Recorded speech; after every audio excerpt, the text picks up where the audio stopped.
sifter.com.au.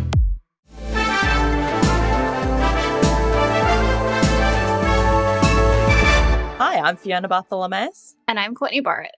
Welcome to Walk Through Sifter's weekly recap on the biggest news in video games. This week, some undemocratic folk rip off Helldivers 2 on Steam, all the new games announced at Pokémon Day 2024, and Assassin's Creed Black Flag shoots back up the charts after Skull and Bones launch. Here's the news for Sunday, 3rd of March. Let's go.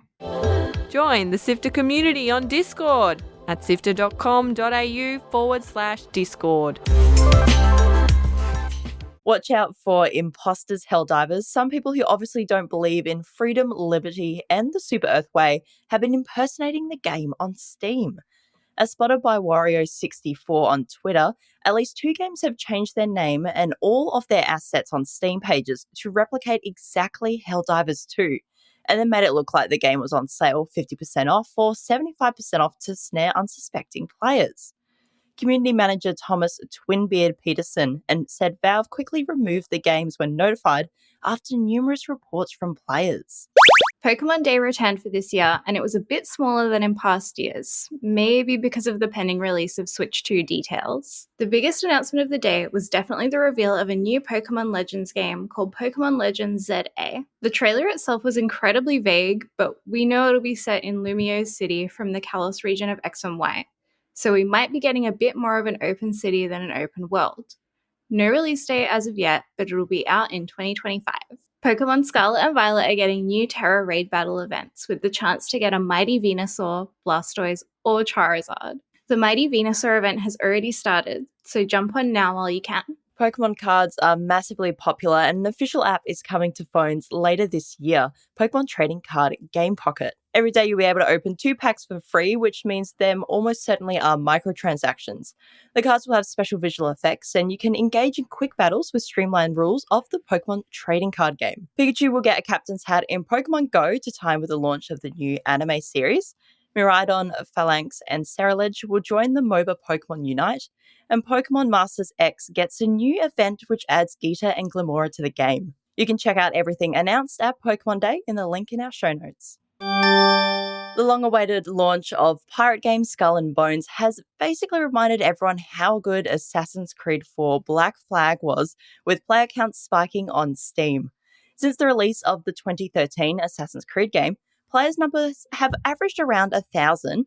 It peaked on February 25 at 3,594, but hasn't dipped back under 2,500 just yet. Skull and Bones isn't out on Steam yet, only available on PC via the Epic Games Store, so we can't see how it compares. So if you wanted to save your pieces of 8 and find out if the pirate life is for you, why not dig through your back catalogue for buried treasure like Black Flag? The number of studios that have sacked workers continues to grow.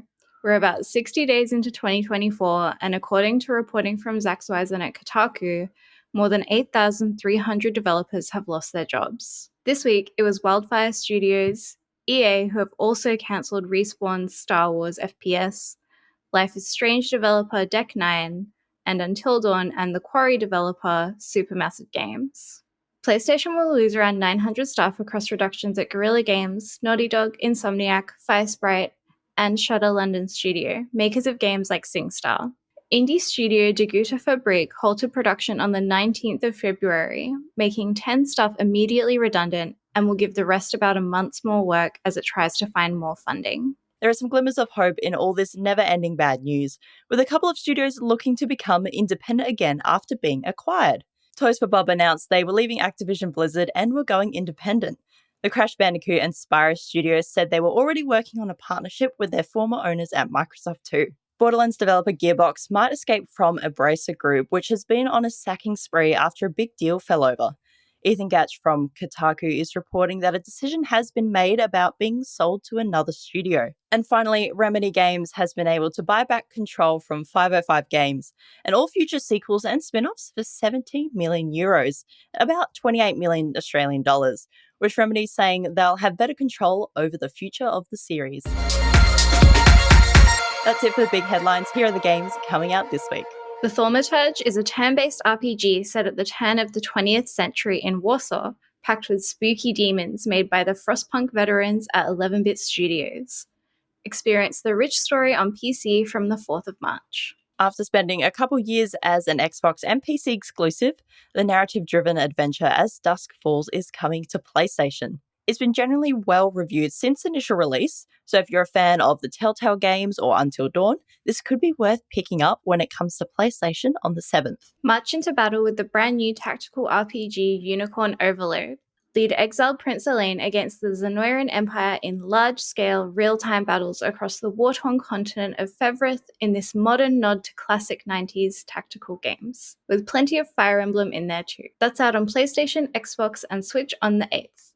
Gianni and Adam are excited for this one. And also out on the 8th is the latest in the WWE series, WWE 2K24. I wonder if Perth Stadium will feature as an arena. Expect a bunch of new features and microtransactions to sink your teeth into when it launches on PlayStation, Xbox, and PC this Friday. Articles to read, Videos to watch. and podcasts to listen to. sifter.com.au. This has been walked through by Sifter. My name is Fiona Bartholomeus. And my name is Courtney Borrett. Thank you so much for listening. Want to support Sifter? Tell your mates. Send them a link, download it on their phones, hit like and subscribe to the Sifter HQ channel on YouTube. You know your friends best, so a personal recommendation helps our work find new fans and will be a fan of you. Sifter is produced by myself, Fiona Bartholomeus, Carl Poletto, Adam Christou, Daniel Ang, and Chris Button.